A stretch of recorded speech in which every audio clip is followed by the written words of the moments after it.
Well, good morning, food friends. It's Kevin. Hey, I'm Ralph. I'm behind the camera. And this is Cavalcade of Food. Welcome. And a good morning, a good, beautiful fall morning here in Michigan. And we're starting early only because we've got one step to today's dinner that we're going to get out of the way. We are making a London broil.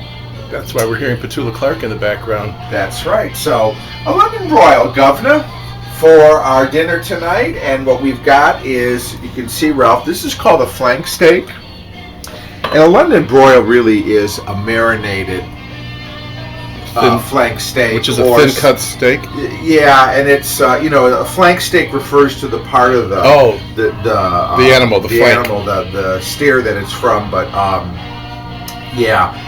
some people also use a top round or a different cut of meat, but one thing that all London broils have in common, even if it's a different cut of meat, is that it's marinated. So this is not a vegetarian meal. It is not, no. So what we're going to do, though, is we want it to be marinated for at least 6 to 8 hours. That's why we're starting this morning, see? Dig. Okay?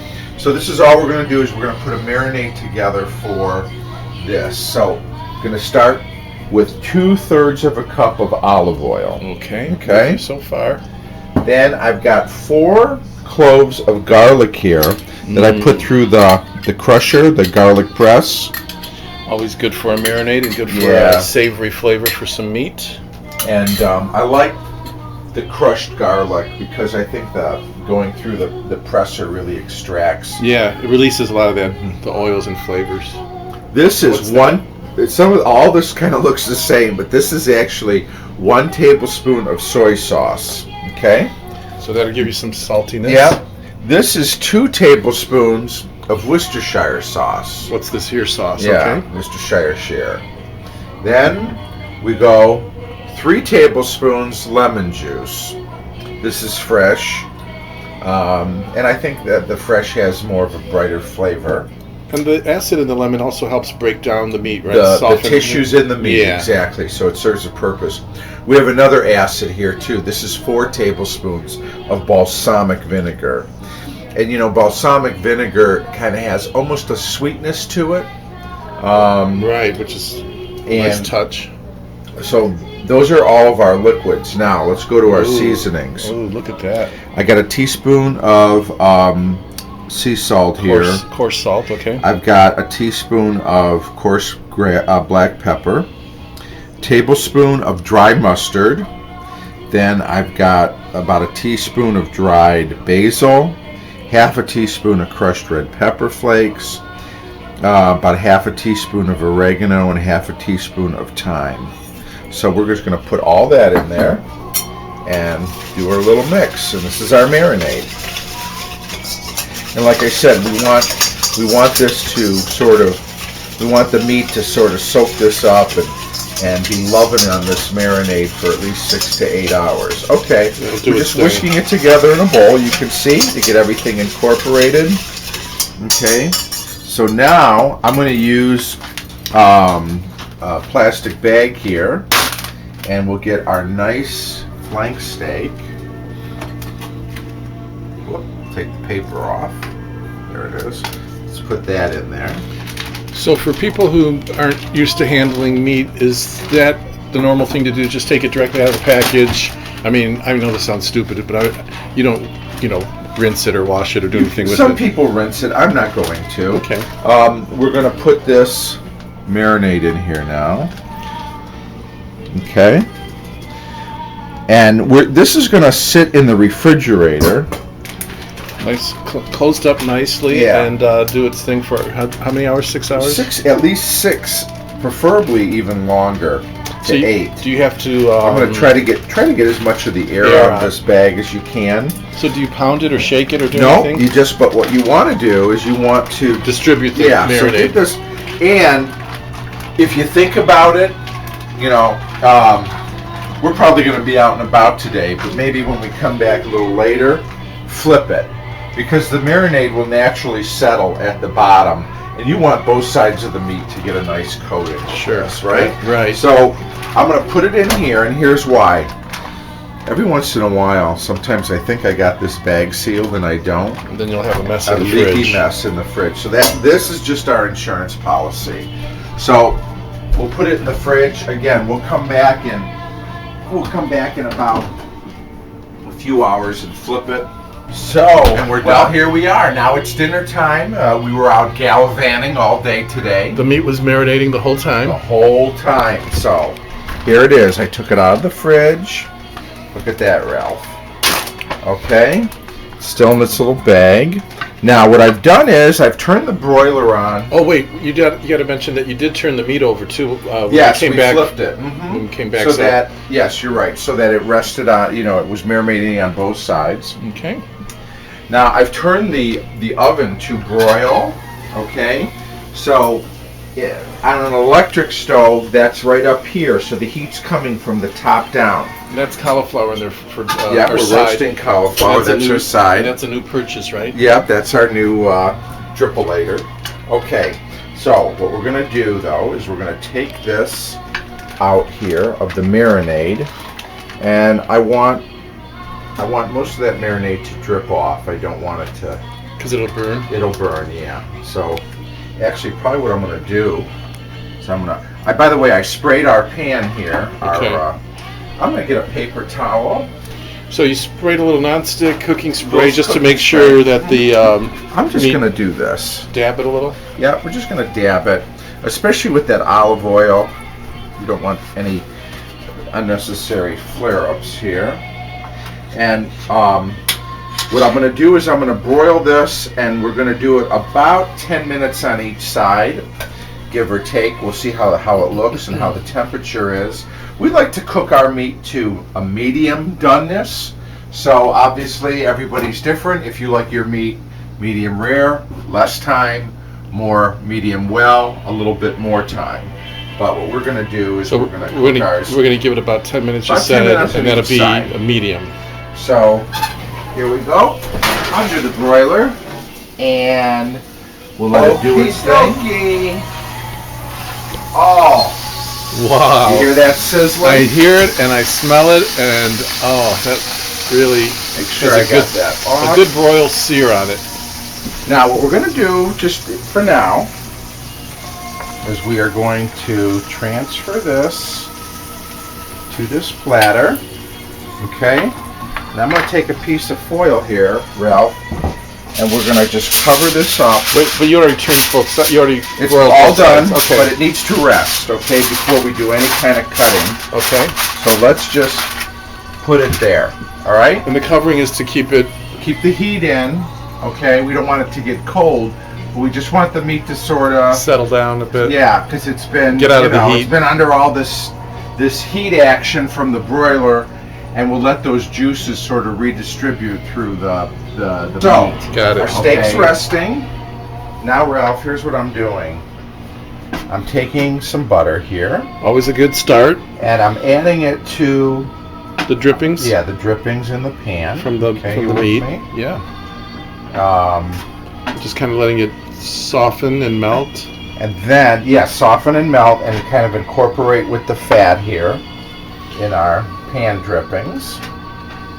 Butter is fat, so it's fat on fat. And then now I'm going to take some flour. Oh, this is your gravy you're making. Yes. Okay, you with me? Why is it sizzling? Do you have heat on it? Yeah, I've got heat on. So it's cooking the flour too, because I remember you saying before you never want to have that raw flour taste in your gravy. Exactly. So I'm putting probably maybe a couple tablespoons of flour in here. And then you just here's where we're gonna keep stirring and mixing and creating that base for the gravy.